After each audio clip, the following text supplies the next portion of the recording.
तो आदाब, नमस्कार, गुड इवनिंग, सत श्री अकाल। एक बार फिर आप तमाम लोगों का स्वागत है क्राइम तक की कहानी के इस एपिसोड में। उम्मीद है पूरी फैमिली अच्छी होगी, अपना और अपनों का ख्याल रख रही होगी। बहुत सारे आप लोगों के मेल आए, तो पूरी क्राइम तक फैमिली को सबसे पहले बधाई, क्योंकि आपका परिवार 9 मिलियन का हो गया, 90 लाख। कहाँ से शुरू हुआ था और कहाँ पहुँच रहा है, ये वैसे आप लोगों की मोहब्बत है, प्यार है, और बस आप लोगों का प्यार इसी तरीके से बना रहे, यही दुआ है। और आप लोग हमेशा अच्छे रहें, खुश रहें, बड़ों की इज्जत करें, छोटों से प्यार करें, और सब कुछ अच्छा हो दुनिया में, बस यही दुआ है। अब आते हैं आज की कहानी के ऊपर। बचपन से हम लोग सुनते आए कि माँ और माँ की ममता अनमोल है, बल्कि हमारे यहाँ तो कहते हैं कि माँ के पैरों के नीचे जन्नत होती है, और ये बात सच है। क्योंकि एक माँ अपने बच्चों के लिए जो कुछ करती है, जिस तरीके की कुर्बानी देती है, खुद भूखे रहकर अपने वाला अपने बच्चों को देती है। बच्चा ज़रा सा बीमार पड़ जाए, पूरी पूरी रात सोती नहीं है, वो सब हम लोग आंखों से देखते हैं। आज की कहानी एक ऐसी ही माँ की है, एक ऐसी माँ की जिसे जब जो कहना चाहती थी पूरी दुनिया मानने को तैयार नहीं थी, लेकिन वो माँ थी और माँ की ममता, उसे यकीन था कि दुनिया एक तरफ, लेकिन उसकी ममता झूठी नहीं हो सकती, और आखिर में वो माँ जीतती है। कहानी दिल को कचोटने वाली है। कहानी अमेरिका की है, अमेरिका के पेंसिल्वेनिया की। पेंसिल्वेनिया में एक शहर है फिलाडेल्फिया सिटी। इसी फिलाडेल्फिया की ये कहानी है। बात 1997 की है। इसी फिलाडेल्फिया सिटी में एक फैमिली रहा करती थी। लस गोएस, उम्र करीब 26 साल, और लस की शादी हुई थी पेड्रोवेरा से। तो लस और पेड्रोवेरा, इन दोनों की शादी हुई। शादी के बाद अगले 10 साल तक गृहस्थी बहुत अच्छी चली, दोनों खुश थे, खुशहाल थे। जो पेड्रोवेरा थे, इनकी मैकेनिक की एक शॉप थी, बेहतरीन मैकेनिक थे, और आमदनी भी अच्छी थी। तो एक घर इन्होंने लिया था, 2 मंजिला। उसी 2 मंजिला घर में ये पति पत्नी रहते, और धीरे धीरे फिर इनको 2 बच्चे हुए, दोनों बेटे। तो घर गुलजार भी हो गया 2 बेटों से। लेकिन लस को एक बेटी भी चाहिए थी, और उसकी ख्वाहिश थी कि घर में एक बेटी भी हो तो फिर परिवार पूरा हो जाएगा। इत्तेफाक से ऊपर वाले ने सुन ली। 15 दिसंबर, बल्कि 15 कह रहा हूँ, 5 दिसंबर 1997 को लस के घर में एक बेटी पैदा हुई। 5 दिसंबर 1997। 2 बेटे थे, दोनों बेटों की अब उम्र हो गई थी करीब, एक 5 साल, एक 7 साल। और अब उसके बाद लंबी मिन्नतों और दुआओं के बाद लस को एक बेटी हुई। उन्होंने बड़े प्यार से अपनी बेटी का नाम रखा डेलिमार वेरा। डेलिमार वेरा जब पैदा हुई, उसी वक्त उसकी आंखें, उसके गाल, उसके नैन नक्श बहुत खूबसूरत थे। लस को लगा कि उसे ऐसी ही बेटी चाहिए थी। अच्छा, लस के जो दोनों बेटे थे, उनके दोनों बेटों के गालों पे एक जैसे डिंपल पड़ती थी। तो जब ये बेटी हुई तो उसी वक्त उसे लगा कि इसको भी कुछ इसी तरह से डिंपल आएंगे। अब लस भी खुश, लस को खुश देखकर उसका पति वेरा भी खुश। करीब 10 दिन बीत गए। 10 दिन के बाद अब माँ बिल्कुल स्वस्थ थी बेटी को जन्म देने के बाद। तो डेविड वेरा ने अपने, बल्कि फेड्रो वेरा, माफ़ कीजिएगा, एक छोटी सी पार्टी रखी घर में बेटी के पैदा होने की खुशी में, और अपने फैमिली मेंबर तमाम क्लोज जो थे और दोस्त, उनको बुलाया। शाम को पार्टी हुई। तारीख थी 15 दिसंबर 1997। रात हुई। अब सारे लोग अपने अपने घरों को चले गए। घरों को जाने के बाद अब इस घर में जो बाकी सामान वामान था पार्टी का, सब समेटने लगे। लस ने अपने दोनों बेटों को कमरे में सुला दिया, और जो 10 दिन पुरानी उसकी बेटी थी, 10 दिन ही हुए थे पैदा हुए, डेलिमार वेरा, उसको फर्स्ट फ्लोर पे ले जाकर, जिस कमरे में वो सोती थी, वहाँ उसने उसको लिटा दिया। अब नीचे आकर वो अपने हस्बैंड और एक और रिलेटिव थे, उनके साथ सारे बर्तन साफ करने लगी।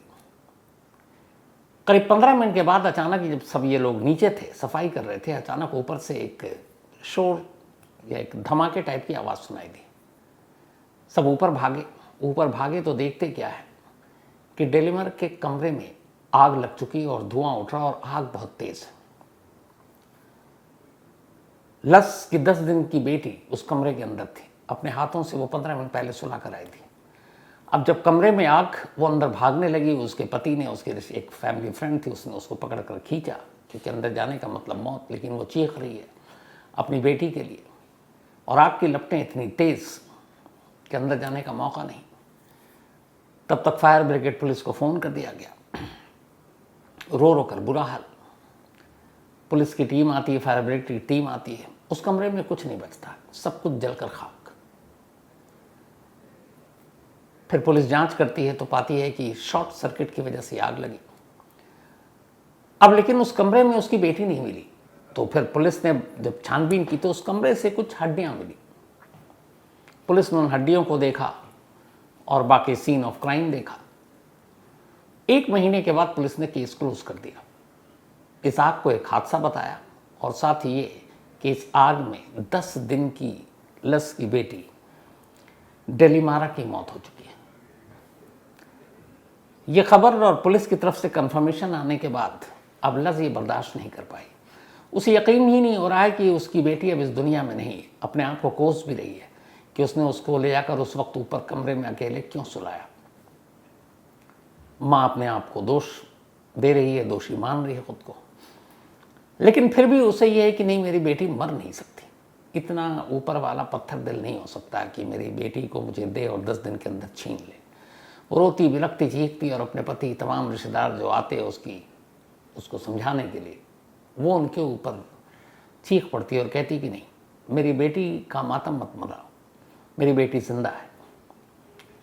धीरे धीरे लगा एक बेटी की मौत हुई, माँ के दिल में सदमा है कि शायद समझने और समझाने से वक्त के साथ ये जख्म भर जाएगा। लेकिन ऐसा हुआ नहीं। लज अपनी बेटी को भूलती नहीं, और लगातार कई बार वो पुलिस के पास चली गई कि आप ठीक से जांच कीजिए, मेरी बेटी जिंदा है। पुलिस वाले कहते हैं मैं कैसे करूं, कमरे से हड्डियां मिली है, आग इस तरीके की थी, किसी के बचने की उम्मीद नहीं है। अब पति भी धीरे धीरे परेशान होने लगा। फेड्रो वेरा को लगा कि उसकी बेटी की वजह से उसकी बीवी की दिमागी हालत अब खराब होती जा रही है। अब जब भी वो बेटी की बात करती, दोनों पति पत्नी में झगड़ा शुरू हो जाता। धीरे धीरे ये झगड़ा और बेटी की मौत की ये जो उसके दिल दिमाग में बैठ गई थी एक माँ के, रिश्ते इतने खराब हुए कि फेड्रो वेरा ने अपनी पत्नी को तलाक दे दिया। लस के ऊपर वैसे ही गम का पहाड़ था, लेकिन अब उसे लगा कि इसकी दिमागी हालत ठीक नहीं है, ये अपनी बेटी की इस मौत के सदमे से उबर नहीं पा रही है, और उसकी वजह से बहुत सारी चीज़ें घर में हो रही हैं। तो इन चीज़ों को दूर करने के लिए उसने अपनी पत्नी को तलाक दे दिया। तलाक के बाद अब वो अपना अलग रहने लगा। लेकिन लज अब भी अपने दोनों बेटों के साथ रह रही है, और पति उसका आता भी। और उसके पति के जो रिलेटिव थे, माँ बाप, पेरेंट्स, भाई बहन, उन सब के साथ भी रिश्ते बहुत अच्छे थे। मतलब बेशक पति पत्नी में डिवोर्स हो गया, लेकिन दोनों फैमिली में मोहब्बत उतनी ही थी। वो लोग भी आते, उसके दोनों बेटे के दादा दादी भी आते, घर में मिलते, बल्कि खुद वेरा भी आता, उसका हस्बैंड पेड्रो का, वो भी मिलता। एक दोस्त की तरह थे, लेकिन डिवोर्स हो चुका था। धीरे धीरे वक्त बीता, 6 साल बीत गए। 1997 का ये इंसिडेंट था, और उसके बाद 6 साल बीत जाते हैं। बिल्कुल 2004 की शुरुआत, जनवरी का महीना, 24 जनवरी की तारीख, साल 2004। अब भी तमाम इस बीते वक्त के बावजूद एक माँ की ममता कम नहीं हुई। लज अब भी अपनी बेटी को वैसे ही याद करती, डेलीमार को, और अब भी उसे कहीं ना कहीं उम्मीद थी कि उसकी बेटी लौटेगी ज़रूर। वो जहाँ जाती, किसी बच्ची को देखती, उसमें उसकी बच्ची नजर आती। घर वालों को भी ये पता था कि वो भूला नहीं पाई है। वो भी वक्त के साथ उन्होंने समझौता कर लिया। 24 जनवरी 2004 को एक कॉमन फ्रेंड जो लस की भी थी और उसके हस्बैंड पेड्रो वेरा की, उनके घर में एक बर्थडे पार्टी थी। उस बर्थडे पार्टी में लस को जाना था, क्योंकि उसके इन लॉस के रिलेटिव थे क्लोज। वो पहुंच गई। अब वहाँ सारे लोग बर्थडे पार्टी एंजॉय कर रहे हैं, लेकिन लस खामोश, उदास, क्योंकि अब भी वो खुशी कोई नहीं मना पा रही थी। भीड़ में भी होती तो तन्हा होती। तो उसी तरीके से उदास गुमसुम बैठी थी, पार्टी चल रही थी। तभी अचानक उसकी नज़र एक बच्ची पर पड़ती है। वो बच्ची बैठी हुई थी बर्थडे पार्टी में, किसी की डॉटर होगी, लस ने उसकी तरफ देखा, फिर एक दो बार इधर उधर ध्यान गया, फिर उस बच्ची की तरफ ध्यान गया, उसने उसको देखा। अब वो उस बच्ची को बहुत ही मतलब गौर से देख रही है और धीरे से उसके करीब गई। जैसे ही करीब गई तो उसे देखकर बच्ची मुस्कुरा उठी। जब वो मुस्कुराई तो लस को लगा कि इस बच्ची के साथ उसका कोई नाता है। फिर उसने गौर से देखा उस बच्ची को। अचानक उसके दोनों गालों पर लस की नज़र पड़ी और उसने देखा कि उसके दोनों गालों पर हंसते हुए ठीक वैसे ही डिंपल पड़ रहे हैं जैसे उसके दोनों बेटों के गाले पर डिंपल है, गाल पर हूबहू। उसे लगा ये क्या। अब अचानक उसने अपनी 10 दिन की बेटी को याद किया और तब उसने कहा भी था कि हमारे दोनों बेटों की तरह हमारी बेटी के भी गाल पर डिंपल है और हम इसको आगे चलकर मूवी स्टार बनाएंगे, इससे मॉडलिंग कराएंगे, ये बातें होती थी। अब जब उसने देखा सेम गालों के डिंपल का स्टाइल वही जो दोनों बेटों का है, बेटी मुस्कुरा रही है, उसको छूने से उसको कुछ एहसास हो रहा है। उसने पूछा कि ये किसकी बेटी है। अब जो मेहमान बैठे थे उनमें से अचानक ने एक महिला की तरफ इशारा किया, कहा ये कैरोलिन की बेटी है। अब उसने जैसे ही ये नाम सुना और कैरोलिन की तरफ देखा, अचानक लस के पैरों तले जमीन खिसक गई। उसने कहा कि ये कैरोलिन की बेटी कैसे हो सकती है। और फिर 6 साल पुरानी उसको कुछ चीज़ें याद आने लगी। उसे याद आया कि जिस दिन ये हादसा हुआ था उस दिन कैरोलिन भी घर पर थी और कैरोलिन अपना बैग या पर्स उसकी बेटी के कमरे में छोड़ गई थी।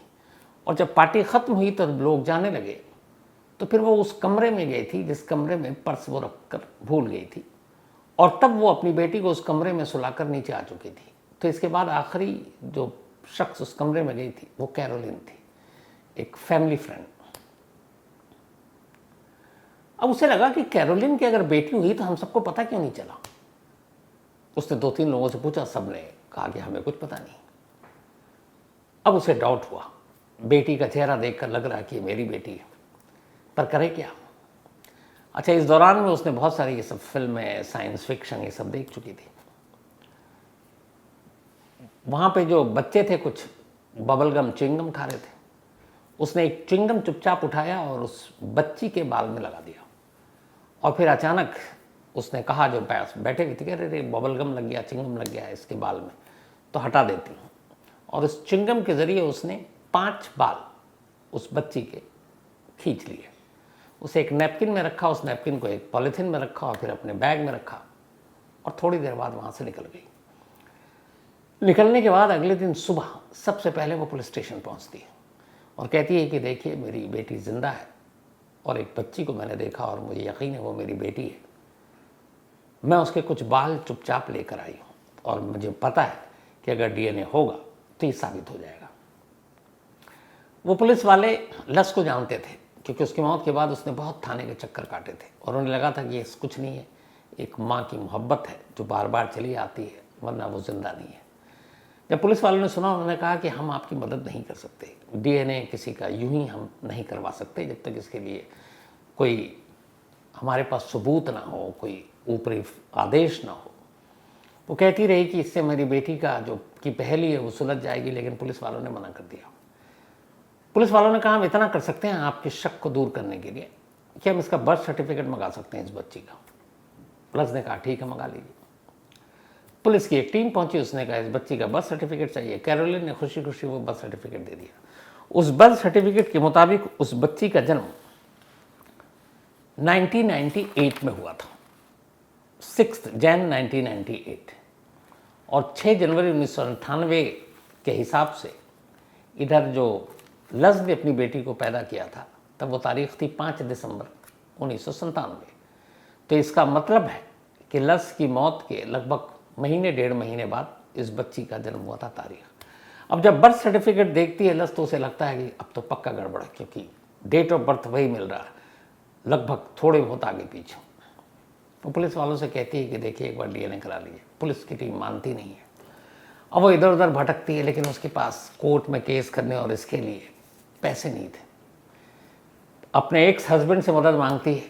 पूरा परिवार को यही है कि इसके दिमाग में इसकी बेटी है और कुछ नहीं है, वहम है। सब मना कर देते हैं कि देखो पैसे देने में कोई एतराज़ नहीं है, लेकिन तुम खामखा शक कर रही हो, किसी और की बेटी को अपनी बेटी बता रही हो, तुम्हारी बेटी इस दुनिया में नहीं है, इस हकीकत को एक्सेप्ट कर लो। लफ्ज़ मानने को तैयार नहीं, गुस्से में निकलती है, सोचती है कहाँ से पैसे लाऊं। इसी दौरान उसे एक उसका दोस्त बताता है कि जो हमारे यहाँ लीडर है, इस शहर के एक नुमाइंदे हैं, वो बड़े अच्छे इंसान हैं, तो अगर वो कह दें पुलिस को या फिर डिस्ट्रिक्ट अटॉर्नी जनरल को, तो शायद तुम्हारा बेटी का केस रीओपन हो सकता है। अब उसने उस पॉलिटिशियन से मिलने की कोशिश शुरू कर दी। वो बिजी आदमी, कभी आता कभी नहीं, कई दिन इंतज़ार करती रही और आखिरकार उस पॉलिटिशियन के जो पीए उसने बताया कि एक लेडी है लज नाम की और आपसे मिलने के लिए सिर्फ 10 मिनट मांग रही है और कई दिनों से चक्कर काट रही है। उस पॉलिटिशियन को रहम आ गया, उसने कहा कि भेजो उसे। वो पहुंची और उसने जाकर अपनी पूरी कहानी सुनाई। उसने कहा लोग समझते हैं मेरी बेटी मर गई है, लेकिन मेरी बेटी मरी नहीं है।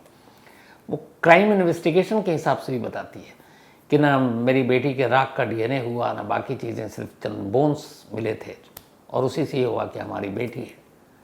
लेकिन मैं जानती हूँ कि मेरी बेटी ज़िंदा है और एक ऐसी लड़की मुझे मिली है जिसका मैंने सैंपल भी लाया। अगर डीएनए हो जाएगा तो कम से कम मुझे यकीन हो जाएगा, फिर मैं कभी इन चीज़ों के पीछे नहीं भागूंगी।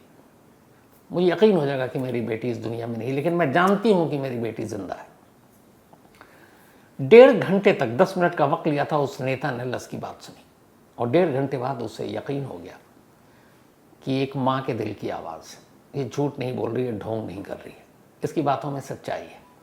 फिर उन्होंने ये भी सोचा कि हो सकता है ये गलत भी हो, तो इसको इस तरीके से गलत नहीं साबित करें कि इसके मुंह पे मना कर दें कि तुम्हारी दिमागी हालत ठीक नहीं है या तुम सोच रही हो पुलिस सब सही कर रही है। उन्होंने कहा नहीं, अगर गलत भी है तो फिर इसे मेडिकली इसके सामने एक रिपोर्ट रख दी जाए ताकि फिर उसे एहसास हो जाए और वो सब्र कर ले कि उसकी बेटी नहीं है, वो मर चुकी है। ये सोचकर उस पॉलिटिशियन ने उससे वादा किया, ठीक है मैं तुम्हारी मदद करूंगा। इसके बाद उस पॉलिटिशियन ने वहाँ के डिस्ट्रिक्ट अटॉर्नी जनरल जो है फिलाडेल्फिया सिटी के, उन तक पहुँचे लस को लेकर और जाकर उन्हें पूरी कहानी सुनाई। डिस्ट्रिक्ट अटॉर्नी जनरल ने भी एक माँ की बात ध्यान से सुनी।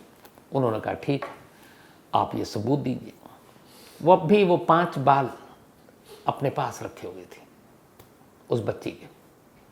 उसने सैंपल अटॉर्नी जनरल के दफ्तर को दी।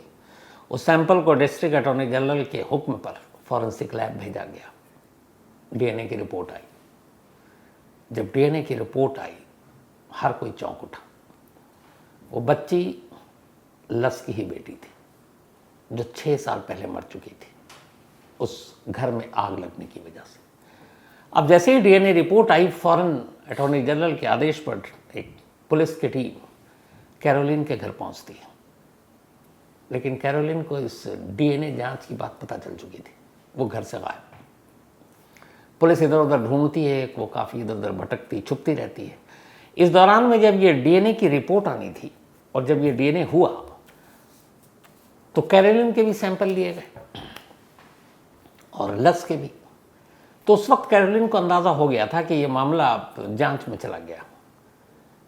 तो उसी के साथ पुलिस ने एक और काम किया अटॉर्नी जनरल के ऑर्डर पर कि जब तक डीएनए की रिपोर्ट नहीं आ जाए, ये बच्ची जो 6 साल जिसकी उम्र है, ये एक सरकारी एक ऑर्गेनाइजेशन एनजीओ है, वहाँ पे रहेगी कस्टडी में, और जब फैसला हो जाएगा तब बच्ची को किसको सौंपना है उसको सौंप दिया जाएगा। तो बच्ची ना कैरोलिन के पास है ना लस के पास है, वो एक अलग जगह सरकारी एक विभाग के अंदर उसको उसका पालन पोषण हो रहा है। लेकिन जिस दिन रिपोर्ट आई कैरोलिन गायब, डीएनए से साबित हो गया कि ये लस की बेटी है। उसकी बेटी को माँ को सौंप दिया गया लस को। जब ये बात पता चली, पूरा परिवार, लस के ससुराल, उसका हस्बैंड, उसके तमाम लोग जो अब तक उसकी दिमागी हालत को लेकर बात करते थे, वो सब बेइंतहा खुश। और लस अपनी बेटी को पाकर बेइंतहा खुश उसको लेकर घर आती है। इधर पुलिस तलाश कर रही है कैरोलिन को। कैरोलिन पकड़ी जाती है। पकड़ने के बाद पुलिस उससे कहानी पूछती है, फिर वो अपनी कहानी बताती है। कैरोलिन 2 बच्चों को जन्म देती है और इत्तेफाक से दोनों बच्चों की मौत हो जाती है। डॉक्टर ने उसे बताया कि उसे कुछ माँ बनने के जो भी चीज़ें होती हैं उसमें कुछ प्रॉब्लम है। तो शायद वो मां न बन पाए। कैरोलिन को एक बच्चा चाहिए था। जब 15 दिसंबर 1997 को लज ने अपनी बेटी के जन्मदिन पर, उसके पैदा होने पर एक पार्टी रखी डेलीमार वेरा, तो फिर कैरोलिन भी पहुंची थी। वहाँ गई, उसने पहली बार डेलीमार वेरा को देखा, उसकी आंखें, उसके नैन नक्श उसको बहुत पसंद आए। फिर अचानक उसे ख्याल आया कि वो कभी माँ नहीं बनेगी। उसी वक्त उसने एक प्लान किया। वो पार्टी में रही, इसके बाद उसने चुपचाप अपना पर्स ले जाकर डेलीमार के कमरे में रख दिया। फिर नीचे आई, सब लोग अपने मस्त थे। फिर ये नज़रें बचाकर चुपचाप ऊपर जाती है, सोई हुई डेलीमार को उठाती है। उठाने के बाद अपनी बाहर पार्क में उसने कर रखी थी कार, उसमें ले जाकर रख देती है। फिर घर के अंदर आती है उसके सबसे मिलती है और फाइनली बाय करती है और चली जाती है। डेलीमार को उसने पहले ही कार में रख दिया था और जाने से पहले वो उस कमरे में आग लगा लेती है।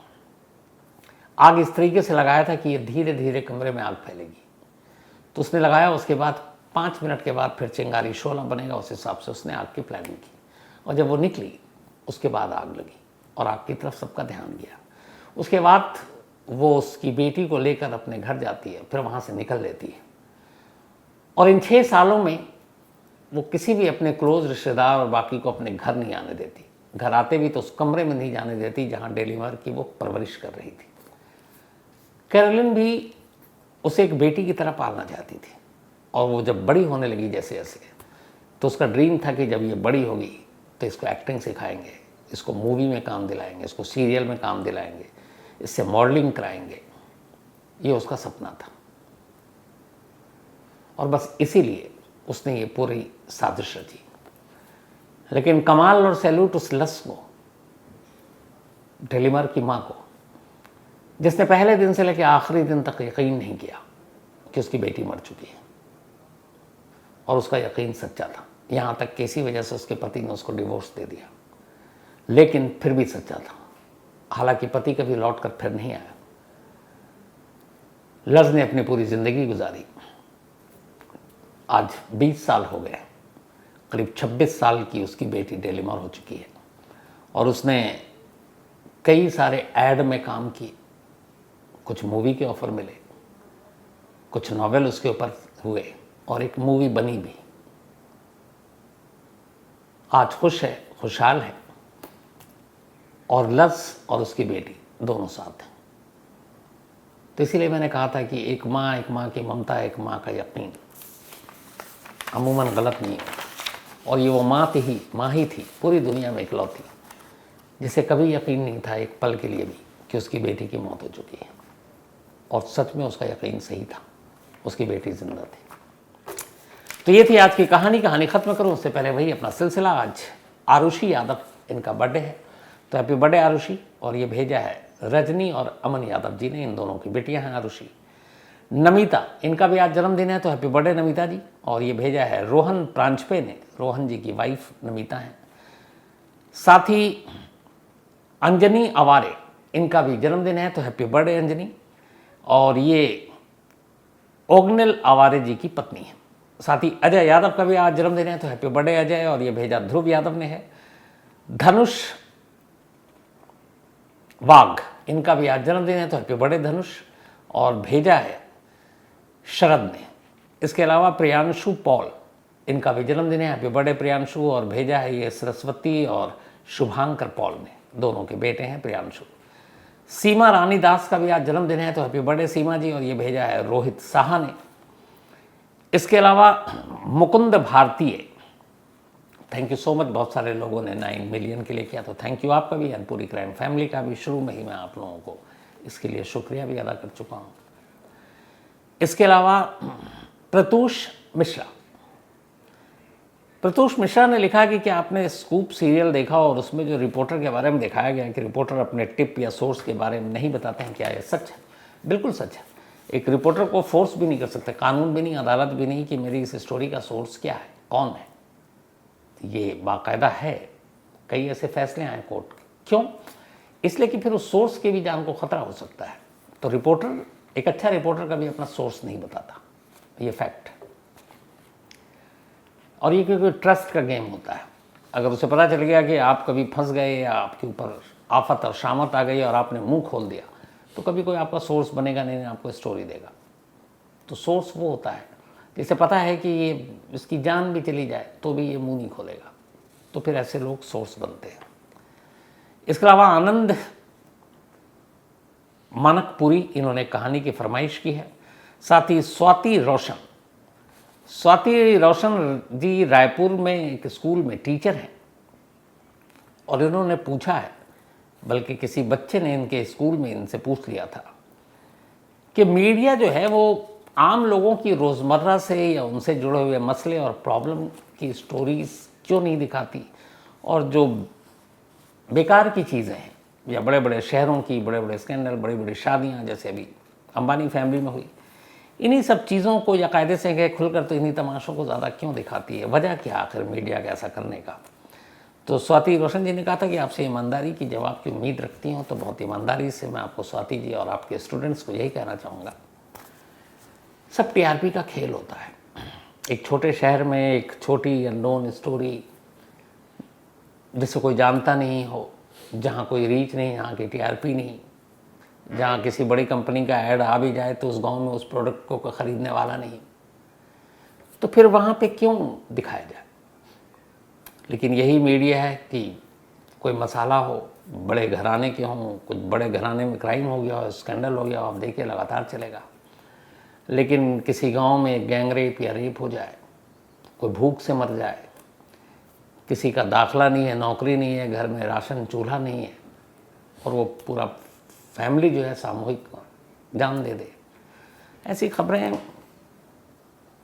के लिए कोई जगह नहीं है नेशनल मीडिया में, शायद ही कभी कभार आ जाए।